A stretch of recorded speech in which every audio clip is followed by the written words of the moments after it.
Welcome, everyone, and thank you for joining us today. My name is Gina Smarecki. I am the events manager at Newspire, and I'll be your host for this live session. Newspire was founded almost 25 years ago in the Motor City, so we have a very long tenure here in Detroit, helping automotive industry dealers with customized cybersecurity services. Today's webinar features two of our subject matter experts, and we're going to be exploring the intricacies of incident response and breach management for the automotive dealership sector. If you have questions today during the presentation, please submit them in the Q&A tab. We'll try and leave a few minutes at the end for all of your questions. Also, this webinar is being recorded, and just so you know, you will receive a follow-up email with a link to watch or share the recording. At this time, it is my great pleasure to introduce you to our speakers today, Mike Pedrick and Dave Blair. Mike is the VP of Cybersecurity Consulting at Newspire. He has been providing technology, security, compliance, and risk management consulting services to organizations across several industries for nearly 20 years. In addition to his role at Newspire, he is an accredited trainer and chapter board member for ISACA, mentoring cybersecurity and risk management professionals. Dave is the Director of Sales Engineering at Newspire, where he and his team partner with customers to design security solutions. He has spent the last 25 years working in various technology areas, including IT support, network operations, network performance monitoring, and security across a wide variety of industries. So before I turn it over to our speakers, we would like to get your input on our poll today. So let me go ahead and launch this poll. All right, that should be popping up on your screen here. And the question reads, have you established a clear incident response and breach reporting process for your dealership? Please choose your answer from the following: yes, no, we're working on it, we're struggling, or what are you talking about? So we'll give you all just a minute to cast your vote there. And in the meantime, I will go ahead and turn it over to Mike. Thank you, Gina. Much appreciated. You know, Dave, I was looking at this and I was thinking about the responses, right? Yes, no, all the way down to what the heck is this even? And I think that there's a number of folks who might be in the audience or listening to this who have been successful so far with ad hoc responses and just responding to incidents as they happen, right? Firefighting mode. Right. And so I'm wondering what's going on in their heads today. Yeah, I mean, maybe incident responses. You know, I had a IT director who inherited an operation who said their current incident response was running around the room screaming, followed by profuse sweating and raiding the candy bowl on the desk. So he really was worried about where they were. So hopefully, so we have some ideas to get folks who might be in that situation today out of it. I'm trying to imagine an incident response plan that includes a paragraph on making sure that the candy bowl is right. Is well stocked, right? Yeah. Okay, looks like we have a good number of participation. So let me end the poll here and publish those results. Well, this is fantastic, actually. 37% we're working on it. 7%. That's the best answer right there, I think. Yeah, absolutely. So. No, that's very good stuff. The difference, you know, we threw that item, what are you talking about, in there, you know, sort of tongue in cheek, right? And I see that no has trumped that response, right? No, we're not working on this at all is a relatively strong 13%. So maybe we can unpack some of that. So, all right, I'll go ahead and stop sharing. All right. All right, let's go ahead and get started here. Let's go through our agenda real quick. All right, so here's what we're going to do. We're going to talk through understanding breaches and incident response. We're going to talk through threat vectors and some breach scenarios, and we'll give you some examples. We're going to touch a little bit on regulatory compliance and breach reporting. We're going to give you some advice, some recommendations on simplifying incident response and breach reporting. And we're going to end out with giving you some fantastic resources and opening up the floor to Q&A. And I would encourage you at any point in time, if you have any questions that you want to send into the group, go ahead and, leverage the chat. If we see it, we like it, we might touch on it straight away. Otherwise, we'll save it toward the end. And if we miss you, don't worry, we'll reach out to address your question separately. All right. Here we go. I'm going to scare you with some statistics really quick. I'm going to scare myself with trying to use the word statistics in polite conversation. Here we go. All right. So 153 viruses blocked per day, and then other scary numbers. And I'm sure that there's numbers here that you're going to zero in on and think, I didn't realize that. It merits mention that we get this information from a wonderful partner of ours called Accelerate to Compliance. And this is statistical analysis specific to the automotive dealer space. And I want to touch on a point that is a common refrain in this space. The first is that there's a lot of room for really small organizations, 1 roof, 2 roofs, et cetera, to say, man, I'm too small. I'm not a target. They're not after me. I don't have anything that they want. And that just isn't true, right? Similarly, big banks don't get targeted by, smash and grab robberies. Convenience stores do. And it's a very similar model. The attackers know that there's an opportunity here because defenses are weak. And if they get in, they can get out, they have what they need. It's not going to be that, 8-figure payday, but their chances of success are much higher. What do you think, Dave? How do you feel about this? I mean, I looked at these numbers when we first saw this, and I mean, I was thinking even with defenses in place, even with the firewall in place and threat protection on, there's still 6 suspicious files a month coming through. I mean, these numbers still look like something we should be thinking about here. So absolutely, try to imagine if just one of those 6 suspicious files is ransomware executable. That would be tremendous. Yeah, I mean, and I see, some of these like 84 malicious spam emails blocked per day. That's good, right? Those emails were blocked. That means that our defenses are working the way they're supposed to. The number I'd be slightly more concerned with is if 84 were blocked, are there some that weren't, right? Did some stuff sneak through? So okay, so that's a pretty good segue, I think. Let's go ahead and move forward. Let's talk about the B word. Oh, you mean breach? Yes, breach. Let's talk about breaches. So I would say there's more. The breach is the pinnacle of this here, right? We have lots of things that are going to lead up to what is a breach. Let's talk about first an event, right? Event is a change. So we have our systems. They run. They're always running. They're always doing things. An event would be something that abnormal happens. Something happens, right? It may not even be an abnormal. It may be benign. Sometimes it's not. So, we have benign events. Or, do we care about those? Are we worried about those? How do we separate the filter from to filter the noise from the things that are important here? So if I'm understanding you correctly, Dave, an event is just a thing that occurred and might not be an opportunity for me to spin up my incident response process. Right. Now, if you did, you'd be spinning it up all the time. So that's where we start looking at what's the next stage, an incident. So something something abnormal did happen. There was a change that has a negative impact. Maybe the event was the employee received a suspicious email. Well, the incident would be they replied to that email, or they clicked on a link, or they were taken to that web form they thought was Amazon having them, not deliver a package, and they entered their credentials in, or they entered in credentials that something looked like their DMS, and suddenly a password has been compromised. So that's the incident. That's the next level. Moving from there, we have what we call the breach, what we would classify as the breach. This is where that information that has left your business has now been posted somewhere, or maybe those passwords and logins have been posted on the dark web. Maybe they clicked on something and now your systems have been locked out with the ransomware. So that's where we talk about what qualifies as an actual breach. This is super great information. I'm sure everybody has been wondering what constitutes a breach.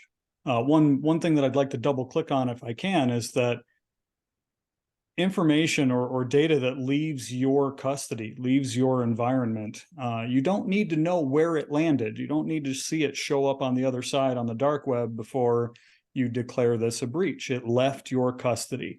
You have evidence to that effect.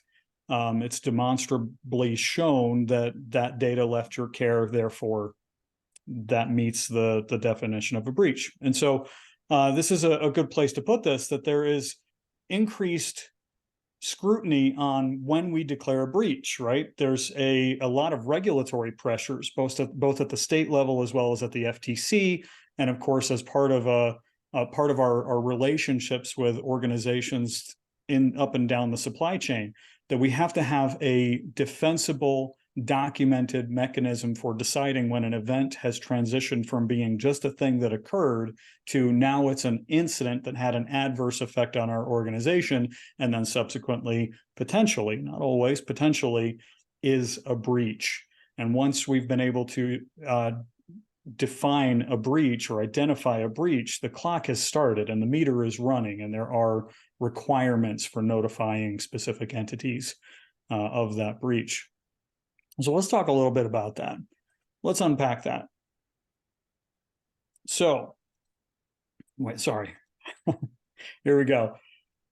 All right, so regulatory implications. Of course, we often hear, especially in this particular space, about the very recent changes to the FTC safeguards rule. And I want to say with, you know, some degree of respect to the process, that the FTC safeguards rule has existed for quite a long period of time. And it's just sort of been very recent that the automotive industry, that the FTC provided clarity that, yes, this means you. Yes, this means the automotive industry by virtue of the way the automotive industry handles consumer data and financial information. And I'm going to wear my biases on my sleeve here and say that I think that the requirements under the safeguards rule change are relatively common sense. I think they make sense. These are things that we should have been doing along the path, but I fully appreciate that for organizations that are sort of new to some of these requirements, there's a bit of a lift. There's a little bit of energy and expense involved in becoming compliant with the FTC safeguards rule. So, all right, speed of response. Here we go. I said the meter was running. I said that you need to make breach notifications to those applicable parties. And I also mentioned that you need to have a documented process, right? That regulatory clock will change per, you know, whatever the enforcement requirement is. And so it's on you as the entity to understand, what does that mean? And when does that clock start, and what is the time frame? Now, for any of you that have legal counsel in your back pocket, or at least have legal counsel associated with the organization such that you can pick up the phone and speak to them, I would proactively engage them to say, hey, do you know specifically what requirements we're subject to? Again, at the FTC level, at the state level, if you're doing, you know, if you have applicability for PCI DSS, just make sure that you have all of that information documented, and again, have a rubric that says, here's when we declare a breach, here's what we need to meet that requirement, and here's when we decide that a thing is a breach, and then we start going through that process accordingly. Now, part of the reason I say that is because this is pursuant to the concept of due care. You have there's an expectation that you're going to be doing this thing, not just because of regulatory compliance, but because of, you know, business ethics. The other side of due care is negligence. And if you are in the practice of declaring breaches based on arbitrary values, or just, you know, thumb in the air, or, you know, I declared this a breach because I wanted to, or worse, I dragged out the notification process because I wanted to, you could be found negligent, and there's significant legal liability there. So, excuse me. All right, so here we go. Let's talk about those breach notifications specifically.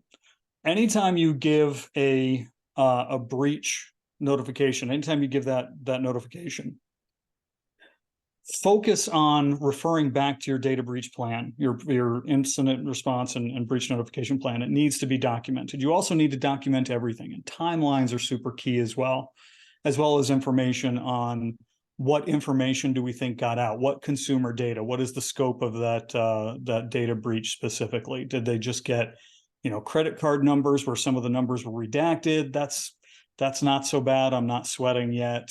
But if they got any data in plain text, or they got financial information, or any information that causes undue risk to the dealership or its consumers or its customers, that's a bird of a different feather. That's an entirely different conversation. So you have to also make sure that you understand where's the threshold for notifying law enforcement, right? A lot of folks have the understanding, or have the belief, I should say, that if I identify a breach, I should be contacting the FBI. This is what they do. They should be, going out and finding the people that stole my data, who compromised my environment. This is their jobs. And I want to bring a harsh reality into the conversation here. Attribution is very, very difficult. Finding who it was that breached your network or stole your data, et cetera, it's a very, very low chance of success. And also, because of the interconnected reality of our world today, they could be outside of the US. They could be operating from an organ or a country that we don't have the ability to just go in and extradite that suspect. And certainly we're not going to be able to prosecute because of various and sundry laws. And so contact the FBI when told to do so by your legal counsel, but don't make that your first call. And please have a plan for who reaches out to who makes those calls. It should be at the leadership level, and everybody else should be encouraged not to speak to external resources. Dave, how do you feel about that? What do you think about that notification rule? Yeah, I think it makes sense. So you want to do only what you've been instructed to do next. So. Okay. All right. So now that we know who to call when breaches happen, right? Ghostbusters is probably somewhere in your list, maybe. Let's take a look real quick at threats that are out there for dealerships. So threats, yeah. We got some data. CDK Global has done some studies on this, talking with dealerships. According to a recent report for them, we heard that 15% of car dealers have experienced a cybersecurity incident in the last year. So we talked about incidents. This is incidents. So maybe that number's higher, but this is what they've reported. So I think that's probably higher. I could see 20-25%, maybe. Yeah, I would say probably is. So they also found that when they had an incident, even maybe that was ransomware, they experienced an average of 16 days of downtime, somewhere around $230,000 of payout for those ransomware events. So this is going to have big impacts on dealers, right? Customer loyalty is going to be a big one.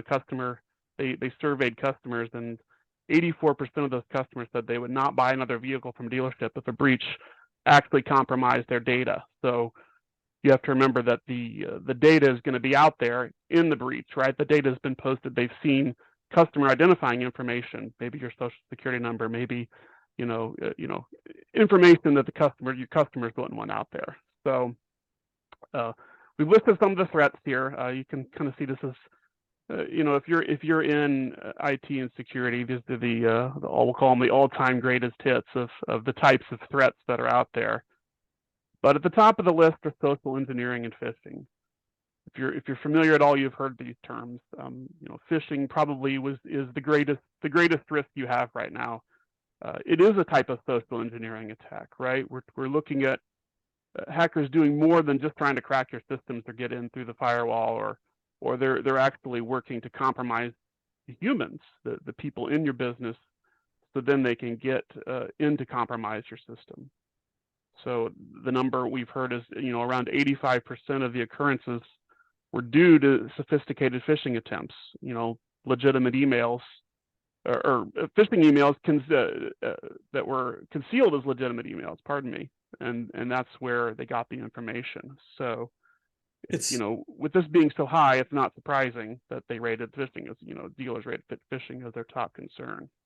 It's a very, very common and very effective attack vector, right? I mean, we see it not just in the automotive industry, I mean, across industries, but you can imagine that you have multiple people in the organization. And listen, I want to put this out there, and I want to put my flag in the ground here and say anybody can fall victim to a sophisticated phishing email. Whether you're among the initiated, whether you're an expert or you're a novice, you can fall victim to an email.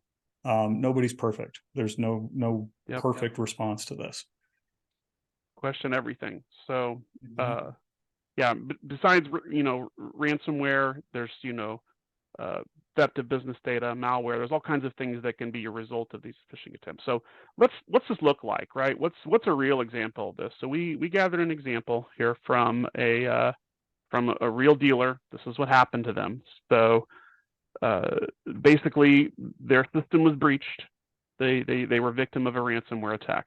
All of their systems, all their laptops, service, sales, everywhere throughout the business were encrypted from the ransomware. They were not usable. So what they ended up doing, they decided they were going to just forklift the entire operation, and they hired an outside IT firm to try and analyze what happened first. And through that process, they discovered that thankfully their DMS had not been compromised. So they still had that data. It was a cloud-based DMS. So that system hadn't been compromised. But as I mentioned, they decided forklift was the best way. They didn't want to pay the ransom, and ended up replacing all of their workstations, all their laptops, servers, service support across the business. When they did, they put the new systems they had in place, had endpoint protection, had better password policies, had all these things. But it ended up costing them, like we mentioned here, $285,000, and that wasn't including the 4 days of business that they lost in sales and service on top of that. So when they put the new system in place, they spent time, training staff, reiterating don't click on links, increasing their password security policy, all these things that they had to do on top of it. Point to mention, like I said, they didn't pay the ransom, but keep in mind, if you find yourself in a position like this, you might be breaking Treasury Department laws by paying that ransom. So, and then there's no guarantee that they won't ask you for more money. Oh, well, they paid one time, maybe they'll pay again. So, and then even then, there's no guarantee you'll get the keys back. So, prevention is a big key here. So, Mike, what else do we can be concerned if a breach occurs? There's other things we need to be thinking about here. Yeah, absolutely. And before I talk through a breach scenario, another breach scenario example, I want to just enforce some of the points that you've made here. That the ransomware event itself causes pain to the organization for months, if not years down the road, right? And so it's not just the ransom that is the line item that costs you money. It's the ransom plus the lost productivity, the lost sales, the lost opportunity for service, and then the reputation hit, especially if this ransomware event reaches the news. And boy, it seems like it always reaches the news, right? And then folks are going to come to you looking to buy a car, but remembering that you were the victim of a ransomware attack, and maybe your program isn't as good as it should be, and maybe they don't want to do business after that revelation comes to light, right? And so it is problematic. Prevention, risk mitigation is absolutely the key. And you touched on a point here that I think that should be underscored, is that they had a relatively ad hoc process, and they just decided on the fly, screw it, we're going to wipe the slate clean and start over. And that probably cost them tremendous amounts of time and money in that recovery process. Really, really great scenario you've covered here, Dave. Thank you. Yeah, having a plan up front, I think even if you do get breached, having a plan, I think we're going to cover that here in a little bit, but having a plan up front is key to knowing, okay, something happened, what do we do now? For sure, exactly right. So let's talk about one more scenario here. There is a case where there was an FTC ruling against an automotive dealer. And basically the crux of the issue is that there was a significant incident, I will say, right? I don't want to get in trouble with some of the phrasing that I'm going to use here, right? But this is also brought to us by our friends over at Accelerate to Compliance. But the thing that I want to double click on here is that there was an incident. They were found negligent. This entity was found negligent in the eyes of the FTC. And so the FTC lobbied up or lobbed up a a consent order. Now, a consent order in simple terms just means a settlement that both parties have reached an agreement, right? Party A is seeking this, and party B agrees to do this. And if we reach that agreement, then the rest of the case can be dropped or dismissed, et cetera. Pretty standard fare. But the outcome here that I want to touch on is that the consent order that was agreed to between the FTC and the organization was that they would subject themselves to third-party program assessments every 2 years, right? And when we say program, I mean, that's the whole Megillah. That's everything from the status of your policies to any controls that you've implemented to enforce those policies to, personnel training. I mean, it's end to end. So they agreed to every other year to have a third-party assessing organization come in and evaluate their security program. They also agreed to implement a senior corporate leader who is responsible for program success, right?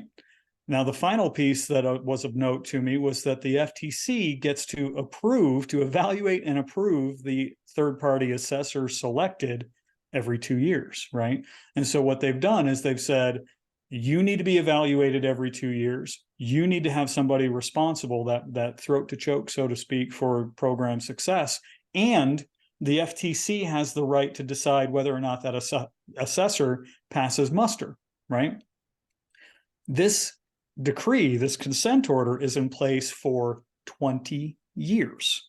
This isn't just the next time or the time after that. This is for the next 2 full decades. The FTC has this requirement on this particular organization. Every other year, the FTC is going to be opening up the books on the program, so to speak, and make sure that everything is up to snuff. Now, here's the other thing.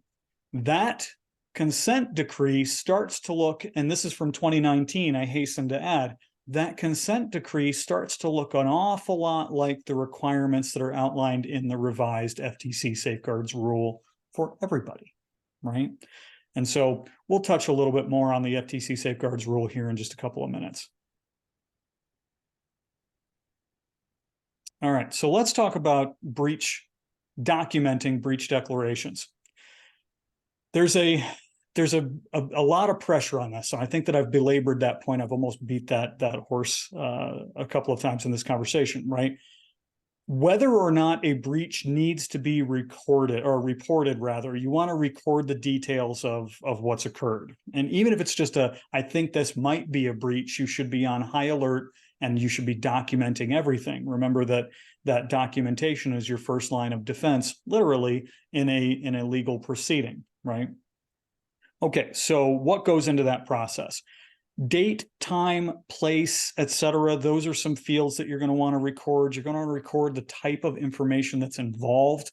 You're going to want to know the number of people potentially affected. You're going to want to know what the root cause was. How did the breach happen? What are the potential consequences? Even if you can't give it a full number, you want to give it a qualitative value, maybe a rating on a scale from 1 to 10. I think this is potentially an 8. Or whatever number applies in that particular case. You want to know how the stolen information could be misused, which might require a bit of research on your part, but it's reasonable to assume that any personal data for your customers could be used to steal those customers' identities or commit financial fraud in their names, etc. And then, of course, what controls were enabled to mitigate the loss? Like, what were you doing to reduce the risk of that particular thing occurring? Now, I want to touch on this point one more time for you. This is a boilerplate list. There may be other requirements subject to your own corporate policy or what your legal counsel tells you to do, or whatever.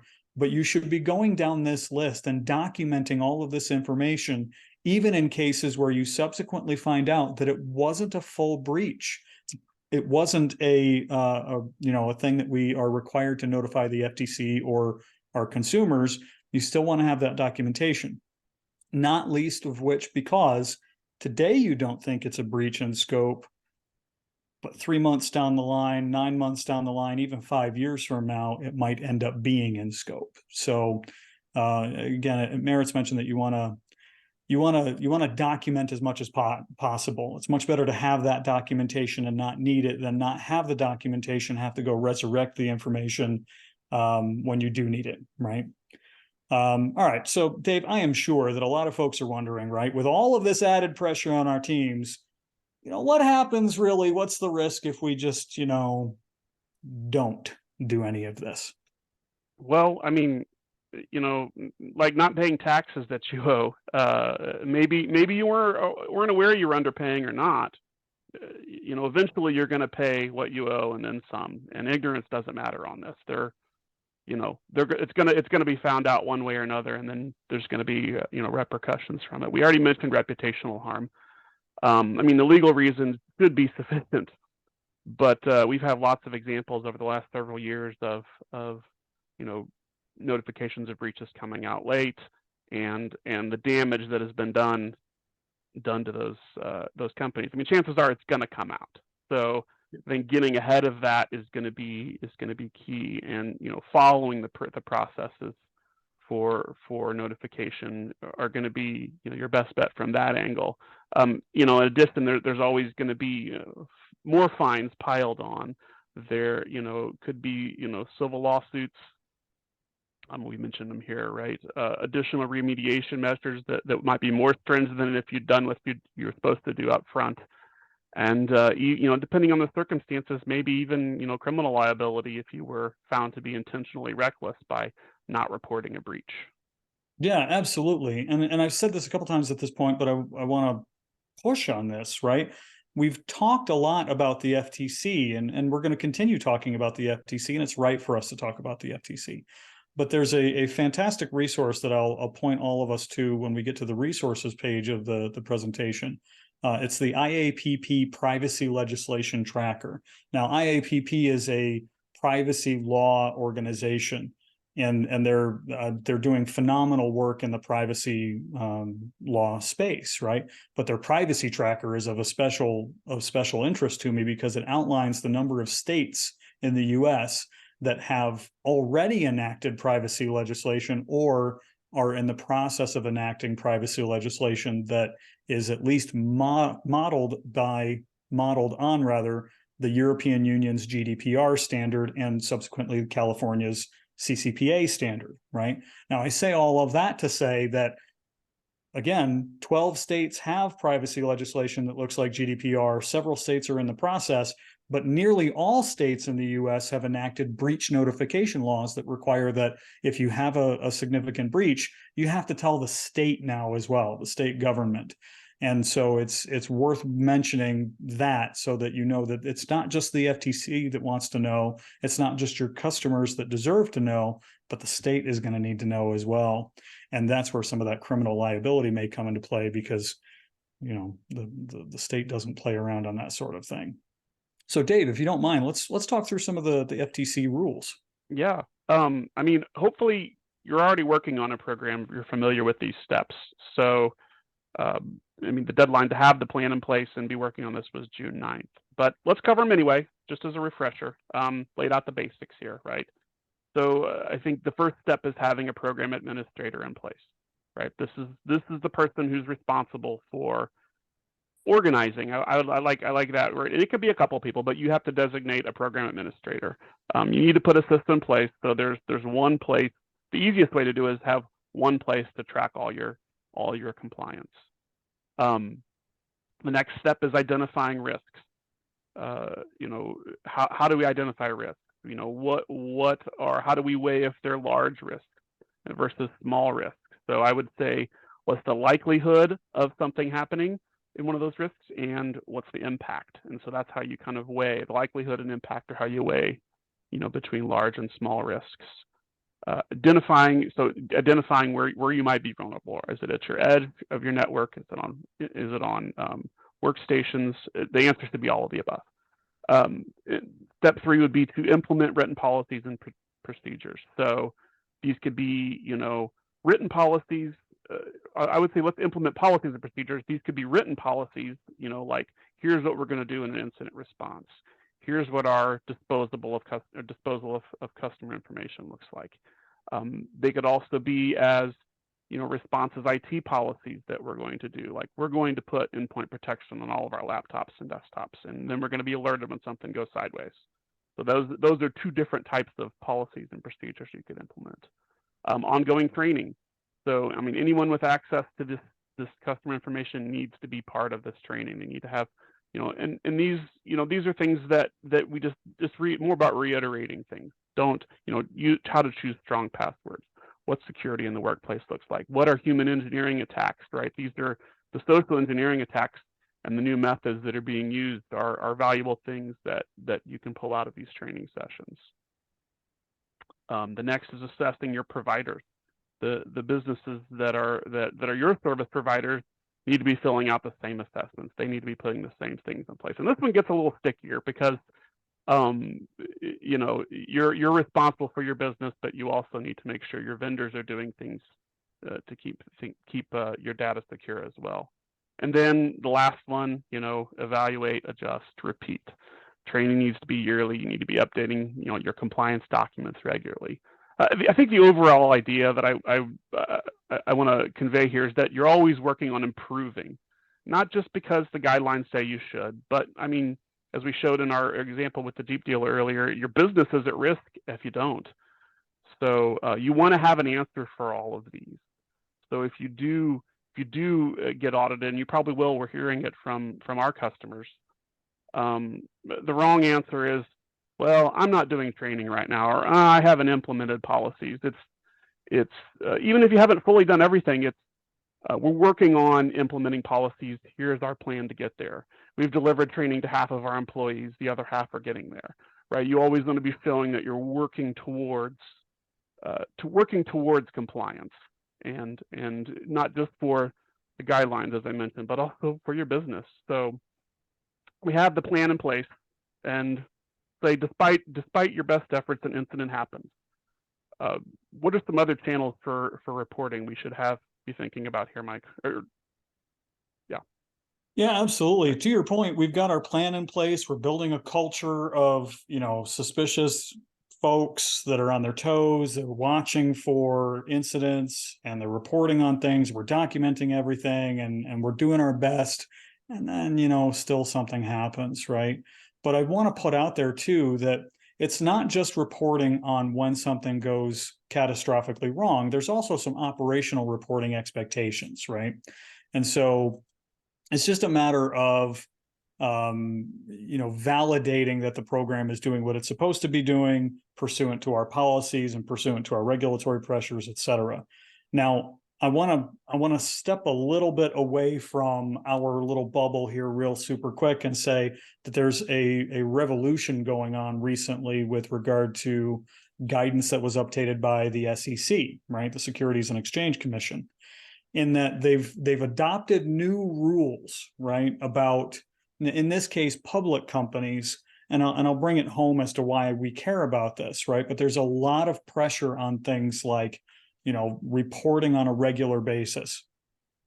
To step one layer of abstraction further out, this has been compared to Sarbanes-Oxley, because Sarbanes-Oxley came into effect, at the early aughts, as a result of just some nefarious behavior, some unscrupulous behavior happening in the financial industry.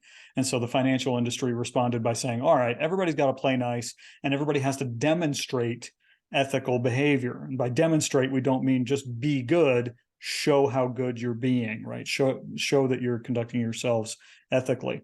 And so even if right now the rules or the guidance that the SEC has put out there is currently applicable to the publicly traded organizations, it's important to note that that might not always be the case. And I always advise our clients and folks that I speak to just, plan as though you're going to be scrutinized by this new rule, because people are taking notice and it could apply to you sooner rather than later. So that's my pitch on the SEC rule change recently. So the other piece is insurance, right? If you're not carrying cybersecurity insurance rather today, you're sort of missing out. And certainly you're putting yourself at undue risk. You want to contact your insurance provider, understand what they expect of you to be able to give you, underwrite a policy for you. because they're one of the first people that you're going to call, or the first entities you're going to call if you are a victim of ransomware or some other, significant and costly compromise, right? It merits mention that insurance providers are not really in the business of paying out on claims. And so they're going to make you jump through some hoops. They're going to make sure that you're demonstrating that your program is sound and makes sense before they underwrite that policy.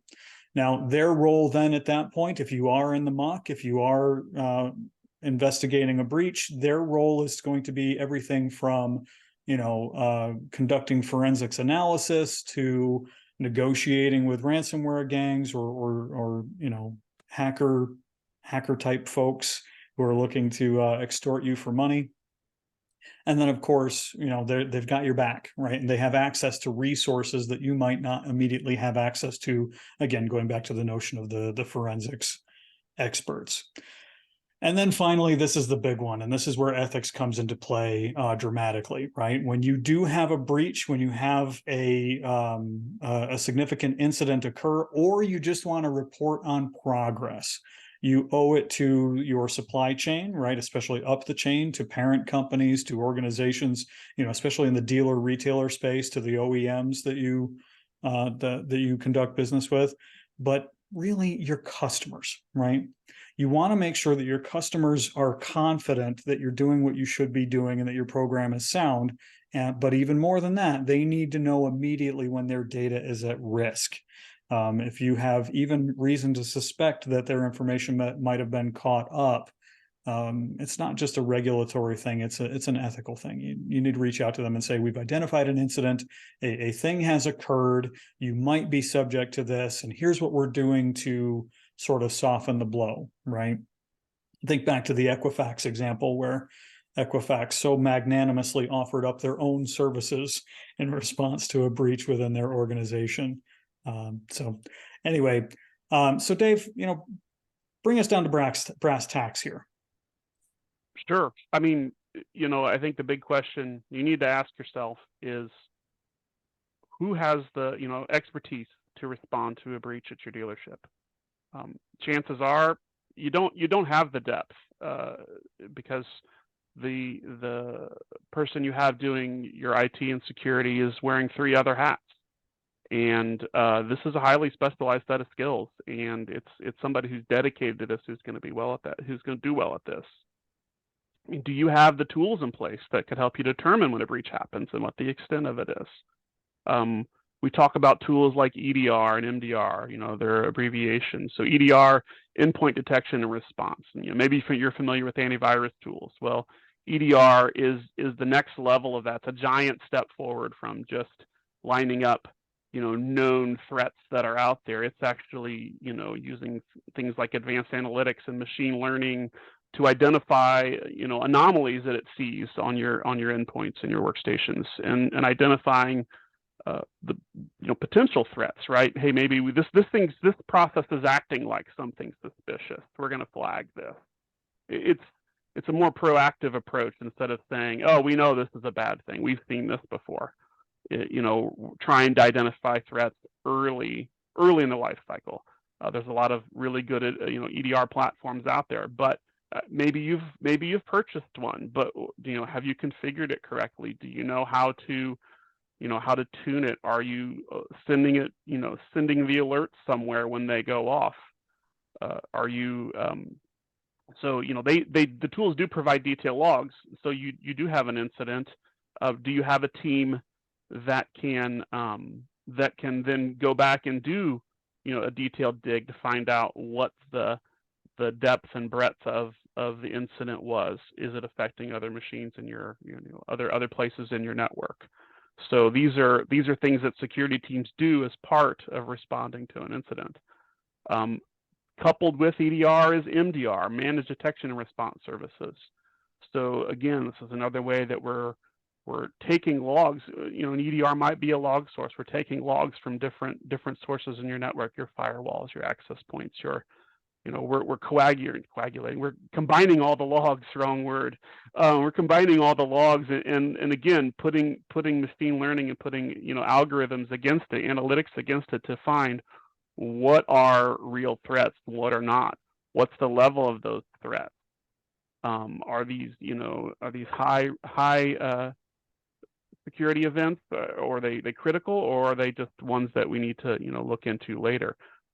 And on that note, I mean, do you have a team 24/7 who's able to respond to these alerts, so you don't have a surprise on a Monday morning, right? So I think that's what do you do if you have a breach does happen? Do you have a plan in place to respond? So I think that's where I'll leave this here. Mike, do you have anything else to add here? Yeah, actually, I did, because I think that Ian in the chat asked a phenomenal question, right? And I think that what we can do is we can parlay Ian's question about what does a ransomware attack look like into what do the solutions, what role do the solutions play that you've just described, right? So I'll lead off here. I'll start off with this. Ian, you're asking about specific details for that event, and for better or for worse, probably prudently, a lot of those details are not exposed. But I think I speak for Dave and myself both here, that we have experienced ransomware events in other cases. And so I'll talk you through a couple of things here. The first is that ransomware, and for anybody listening, some of this is going to be just quick review. You're aware of what ransomware is, but let me get it out there for the recording regardless. Ransomware is an executable that comes into your environment or is introduced into your environment, and what it does is it spiders out and it finds data and it encrypts that data such that you no longer have access to it. Right? It is mathematically infeasible to decrypt that data without information that you don't have. You don't have the decryption algorithm to get that data back. Short, easy answer is I've got backups. I'm just going to nuke the encrypted data, and I'm going to go to my backups and I'm going to restore that data, and Bob's your uncle, and I'll be up and running and everything will be great. But I would ask you, especially those of you that are in administrative roles, IT administrative roles within your organization, I want you to be honest with yourself. Don't speak out, don't incriminate yourself, but ask yourself if your backups are strong enough to do that, right? If everything was encrypted, do you have 100% of that content ready to go from recent accessible backups? Could you restore the environment in a short period of time? Like I said, don't need to incriminate yourself. All right, so that's a plan. I'd add, Mike, do you have a plan on how to do that? Here's the vital systems we have to restore first. If you have a good backup, are you testing your backups, right? What's your confidence level in your backup? Yeah. It is the wrong time to find out that your backups aren't doing what they're supposed to be doing is when you need them. That's absolutely the wrong time. So anyway, ransomware has been introduced into the environment. It spiders out in the context of the account that it's been executed in, and it encrypts everything that it touches. Okay, cool. Now we got a scope. We know what the damage is. The ransomware gang is seeking compensation, usually in the form of Bitcoin, because of the anonymity that payment method affords. And if you don't pay them, right, I mean, you're not getting your data back. Now, ransomware attacks are also, there's a really nasty component to ransomware attacks. In a lot of cases, these attacks are they're not random, they're targeted, and the ransomware deployment piece is just the point at which the attacker got loud. They knew that once they deployed the ransomware, they would get noticed and things would start occurring. I've been in cases where the organization had somebody on their environment in their network for upwards of 6 months before they deployed the ransomware, and they knew where all the bodies were buried. They knew what the systems looked like. They knew more about the environment than the IT staff for that particular organization. And so there was really nothing that ransomware didn't touch at that point, right? And they also have a tendency to do data exfiltration. They want to get paid. I mean, the bottom line here is that the ransomware gang wants to get paid. They want to get their money, and they're going to pull out all the stops, and they're going to do the things that they need to get paid. And so they will help themselves to sensitive information. Potentially in this case, in the dealership space, that's probably going to be consumer data. They're going to step over intellectual property stuff. They're going to step over the stuff that is not large in scope or scale and not worth as much on the dark web. But consumer data, that's gold. And so if they can get information, get consumer data, they're going to take all that they can. And when you tell them you're not going to pay the ransom, they can say, oh, that's cool.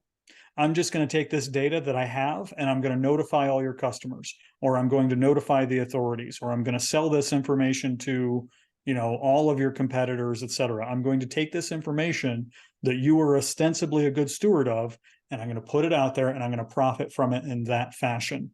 And almost guaranteed the next decision you have to make is it more expensive to deal with the fallout from that than it is to just pay the ransom, right? So it's a very, very tough spot to be in. But these folks are very good at their jobs. They know what they're doing, and they're Lots of very practice. effective at it. Yeah, they've had lots of practice over the last few years. So Exactly. So Dave, talk us through that scenario. Talk us through, where do those solutions you described, what do they do to mitigate each of those steps? well, I mean, again, we talked about the endpoints being your probably your easiest point where you're going to have that phishing attack come in. Is your endpoint solution, are all those laptops that are out in your service department that are getting banged up and beat up, are they getting regularly updated? Do they have something in place so that if an email comes in and a tech clicks on something, or in the sales department, if one of your sales folks clicks on something thinking that it's legitimate, it looks legitimate, right? We've all been trained pretty good to watch for 50 things, but they get better. I've been caught for sure in the last few years on one. It's always well, this is weird, and then and it was one that was it was a test. So but still, it's a humbling moment when you realize you just failed the test, and you work it, and so I would say having a good endpoint protection in place is good. The other thing is just logging everything. Do you know when something happens, right? Having the automated blocking at the endpoints is fine, but do you know when that happens, so then you can go and investigate where it went from there? Is this spreading? Is this whatever it is, this malware, is it spreading? Is it what else is it affecting in the network? Right. Absolutely. That's where I would point as a big thing. And then doing things, we have vulnerability management scanning is another thing, going in and doing regular scans outside of those to see, is there anything else I'm missing? Are there, there are devices on my network that I didn't put there? Maybe someone brought a laptop in and connected to the Wi-Fi without your knowledge, and it doesn't have anything on it. And you can, this one of these vulnerability scans could alert you to this device that you didn't even know existed on your network. And maybe it was innocent, but maybe it wasn't. So there's all kinds of different ways that attackers can get in. Yeah, absolutely. Ian, I hope that helps. I know that we weren't able to provide details on that specific example, but trust that ransomware is a huge industry for attackers right now. And every year it's number one with a bullet on the list of risks to organizations, and the average payout amount just jumps by leaps and bounds every year. So very, very nasty business. Definitely something you want to learn how to defend yourself against effectively. All right. So with that, shall we talk about Gina resources? has a wrap up for us here. Yeah. Yeah, absolutely. Thank you both for a great discussion and sharing your knowledge and insights today. I do see another question, so I'm going to get through these resources real quick, and we'll looks like we'll probably have at least 5 minutes to spend on a couple more questions. So if you do have another one, go ahead and type it into the Q&A tab at this point. I do see your question, Grant, so we'll get there in just a minute. I do want to quickly mention our next webinar for anyone who may be interested. On November 14th, we're going to have our analysts on to review the findings from our latest quarterly cyber threat report. It's always a very popular webinar, and it's a report that we come out with quarterly. So I'll put the link in there if you're interested in attending that. Also, I have a bunch of links I'm going to also put into the chat. We have a guide specific to the FTC safeguards rule that we put together, a piece on cyber insurance that you might be interested, a couple other relevant articles. And the last link I'm going to share is, if you are interested in a consultation with our team, We'd be happy to review what you are currently doing along the lines of IR and breach reporting. If you have a program, we'd be happy to talk about that with you. So just fill out that form and then somebody will be in touch with you. So go ahead and grab these links. I'm going to share them in the chat for everybody that is here to take a look at those. Okay, let's go into questions. So Grant had a similar question back when you guys were talking about that specific use case breach. It was the Jeep one. I think that one got covered with not really being able to share how they actually traveled and carried out, how the bad guys actually carried out that breach or that attack. But he did have another question. It reads, is Newspire seeing many breaches outside of ransomware? Dave, I'll share my experience. Yeah, here. please do. You probably have more than I do on this. So. I'll just say yes. Yeah. The simple truth is that ransomware is a big threat from a threat vector perspective. But it's a data breach can occur in any number of ways. It can be an internal outward attack. You got a disgruntled employee, or even just an accident, right? Now let's talk through a scenario here where you're a salesperson at a dealer and you're working with a customer, but you need information from that customer, right? You need information to get the process started. Hey, I'm very interested in the new Camry or whatever. I'm very interested in this car, but I need more information. And you as the salesperson reach out and say, well, I need some information from you to get this process started, et cetera. That can be a very innocent, very accidental method for breach of data if the customer sends you information over unencrypted email or text message or whatever the case may be, and you don't act immediately to protect that information once it's in your care. And again, that's a very, like I said, it's an innocent mistake. It's a very common mistake, but it's a very potentially dangerous mistake. And that's, again, just one example. There's also instances where, supply chain issues come into play. Remember that you are ultimately the party responsible for protecting your consumer data. But as you think about all the entities that you conduct business with up and down the supply chain, even to include software, right? Like you have a CRM package that you use for maintaining that customer data. Part of the FTC safeguards rule says that vendor management is in your court. You have to make sure that that organization you're using for that platform is also protecting information adequately. If you miss that step and they have a breach, it's still on you. That data came through your organization first and you gave it to them. So short answer, yes. Longer answer gets longer the further I go. Yeah, I think the risk of them harvesting the data out too without you noting it and posting customers' personal information is a big risk as well. That would be a treasure trove for sure for identity theft, things like that, because there's a lot of sensitive information when you're wanting to buy a car. So yep. All right, thank you, gentlemen. All right, well, we are at 2 minutes. I want to respect everyone's time here today, so we're going to go ahead and wrap it up. But if you do come up with any other questions for us, you can email us at webinars@newspire.com or contact us through our website at newspire.com. Also, there will be a brief survey when you exit the webinar. If you'd like to give us any feedback, we'd certainly appreciate that. Any closing thoughts from our speakers today? For me, it's been a pleasure. Thank you, Dave. Thank you, Gina. Thanks you everyone for joining and listening to us. All right. Well, on behalf of Newspire and our presenters, thank you for joining us today and have a great rest of your day. Bye.